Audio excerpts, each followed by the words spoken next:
So do you have a good nose like a dog or a horse? You get paid to sniff out the good, the bad, and the downright revolting. Okay, so what if I told you that people actually get to sniff things for a living? Hi guys, so I am back with another edition of, wait, that's a job?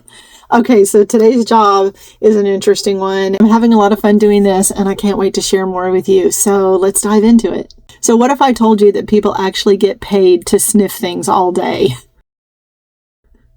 Yes, that's a job, and they do get paid pretty good money for doing it. So do you have a great nose?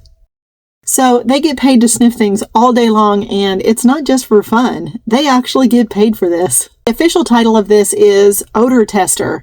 So yeah, what kind of jobs do they get? What kind of things do they sniff? So companies hire people to actually evaluate things like what something smells like after it's cooked, or dog food. Yeah, people smell dog food for a living. They sniff things like deodorant, perfumes, cleaning products. There's even companies that hire people to make sure that the smells that come out of their company aren't too offensive, aren't too overpowering, because then they've got to change things up so that they don't stink out the community.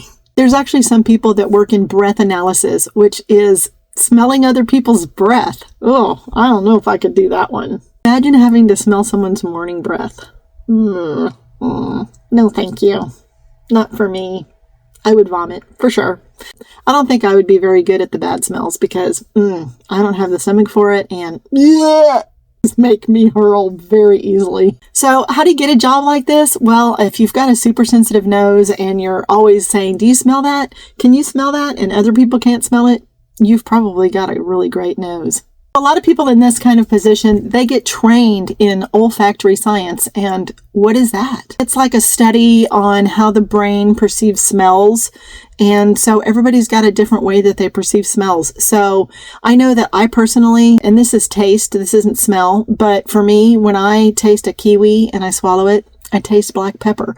Well, it's the same thing with the nose. Sometimes you smell things that other people don't smell. Odorants in the air bind to the olfactory receptor neurons in the nasal cavity. So, right up your nose, and you've got stuff up there that goes to work and lets you smell things. And after you smell the stuff, your brain decodes what it's actually smelling. It creates a perception of the odor. So, not everybody's exactly the same, but they're all very, very similar.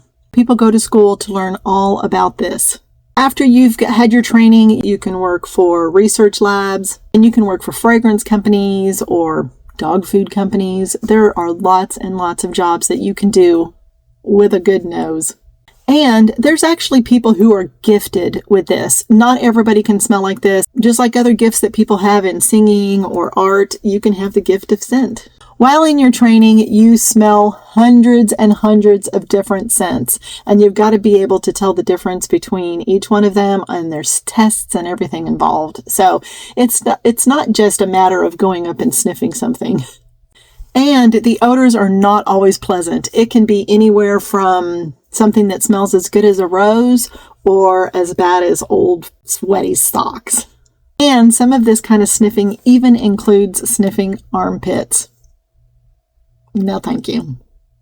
Some people, that's all they do is rate bad smells. So I know that job would not be for me. I would definitely want to be smelling the perfumes and the great smelling stuff, personally.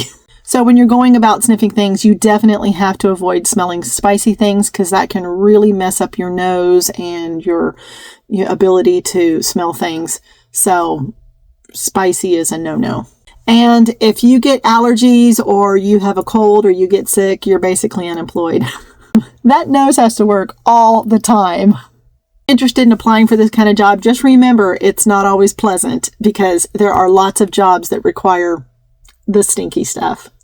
These olfactory warriors are employed at things like perfume labs, research labs, fragrance companies, and deodorant manufacturers. Evaluate things like odor strength, and they help improve products like perfumes and deodorants, lotions, and even air fresheners.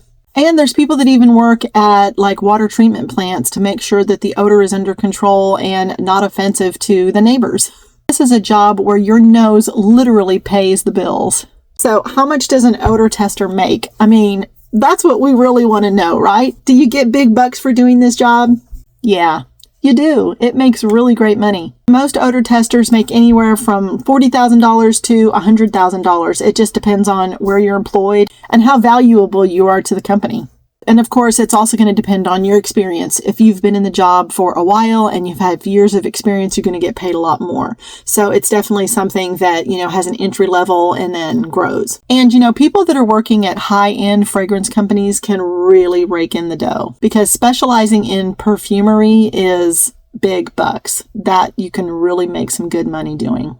Not only beyond the training, a lot of companies require you to have a degree. You don't have to have a PhD in it, but you do need to have a degree sometimes in things like chemistry science, food science, or sensory analysis. A lot of companies will put you to the test to make sure that your olfactory senses are top notch.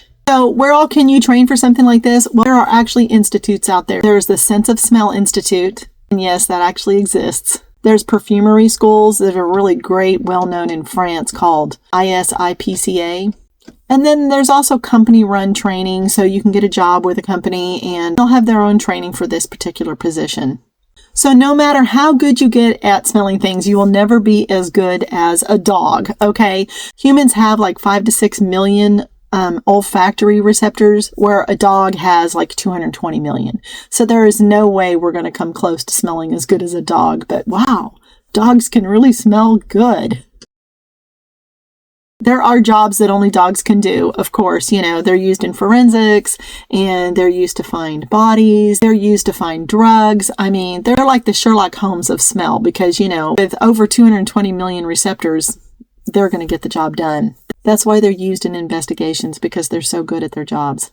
But did you know that people that are highly trained in this can have over 1 trillion different types of smells? I mean, that's unfathomable to me, but there's people out there that smell that good. And if you smell that well, you can land almost any gig you'd like. You can get jobs at fragrance companies, food and beverage companies, cosmetic companies, waste management plants, and lots of government agencies. A lot of companies have the environmental odor control that they need. So this is kind of like being a sommelier. So instead of wine, you're sniffing things like garbage and armpits and strawberries. So follow your nose. It just might lead you to a paycheck. All right, guys. Well, I hope you learned something today. I had a lot of fun researching this and it sounds like a great gig. So if you've got a nose for it, go for it. So do you think you have the nose for this job? If you guys want to follow me for more great Wait, That's a Job jobs, just comment, like, subscribe, and let me know if you have an unusual job. And what's the weirdest smell that you actually enjoy? Comment below and tell me. All right, guys, so I'll see you next week with another Wait, That's a Job, and I look forward to sharing it with you. All right, guys, I'll see you in the next one.